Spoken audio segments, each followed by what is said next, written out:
স্বস্তি ভেজ কিচেনে তোমাদের সবাইকে ওয়েলকাম জানিয়ে আজকে আমি চলে এসেছি আরেকটা নতুন রেসিপি নিয়ে। তো আজকে রেসিপিটা হবে পটল দিয়ে। তো দেখতে পাচ্ছ আমি পটলগুলো কেটে নিয়েছি, এইভাবে কেটে নিয়েছি ঝিরি ঝিরি করে। এই পটলটা আমি বড়া করব। তো আমি কি করে সেই বড়াটা করি তোমরা প্রথমের থেকে শেষ অবধি দেখতে থাকো, দেখলেই বুঝতে পারবে। তো সেটা বানানোর জন্য আমার উপকরণে কি কি লাগবে সেটা তোমাদের প্রথমে বলে দিচ্ছি। তো আমি এখানে চালের গুঁড়া নিয়ে নিয়েছি, আর চালের গুঁড়াতে দেব নুন, পরিমাণ মতো নুন দিলাম, দিচ্ছি হলুদ, দিয়ে দিচ্ছি লঙ্কার গুঁড়ো একটুখানি, একটু কালো জিরে দিয়ে দিচ্ছি,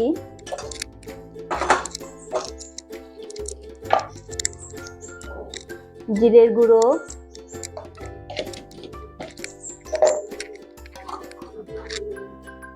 আর দেব পোস্ত দানা,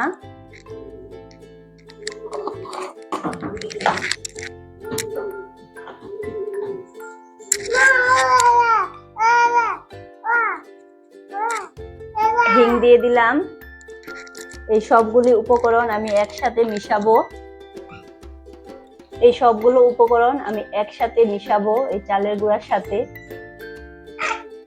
তো আমি পটলটা কেটে কিন্তু নুন দিয়ে মেখে রেখেছি। নুন দিয়ে মেখে রাখলে ভালো হবে, আর নুনটা ভিতরে ঢুকে যাবে, খেতে কিন্তু অনেকটাই ভালো লাগবে। আর এই রেসিপিটা শুধু তোমরা ভাত দিয়ে পারবে না, এটা কিন্তু চা দিয়েও খাওয়া যায়, ভীষণই ভালো লাগে খেতে। আমি যেভাবে বানাচ্ছি তোমরাও যদি এইভাবে বাড়িতে বানিয়ে একবার খাও তখন বুঝতে পারবে কেমন লাগে।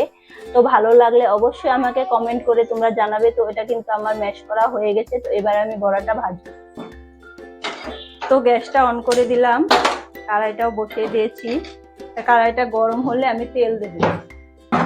তো কড়াইটা কিন্তু গরম হয়ে গেছে, এবার আমি তেল দিয়ে দিচ্ছি। তেল দিয়ে দিলাম, তেল কিন্তু গরম হয়ে গেছে। আর আমি পটল দেখো মেখে রেখেছি বেসন দিয়ে, তো এটা আমি তেলে দিয়ে দেবো এবার।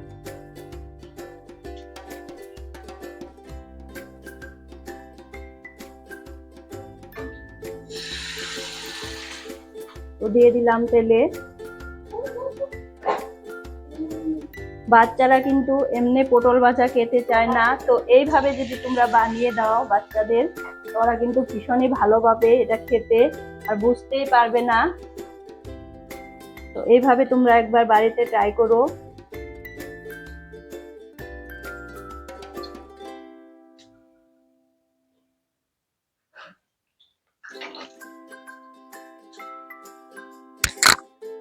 তো এটা কিন্তু এক পিঠ ভাজা হয়ে গেছে, তো আমি আরেক পিঠ উল্টে দিচ্ছি।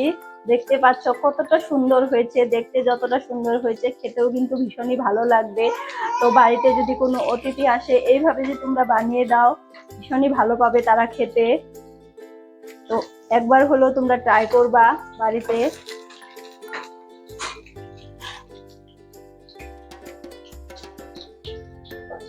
তো পটলগুলো কিন্তু ভাজা হয়ে গেছে, এপাশ ওপাশ আমি উল্টে ভাজি করে নিয়ে নিয়েছি। তো এটা এখনো হয়নি, এই তিনটে হয়ে গেছে।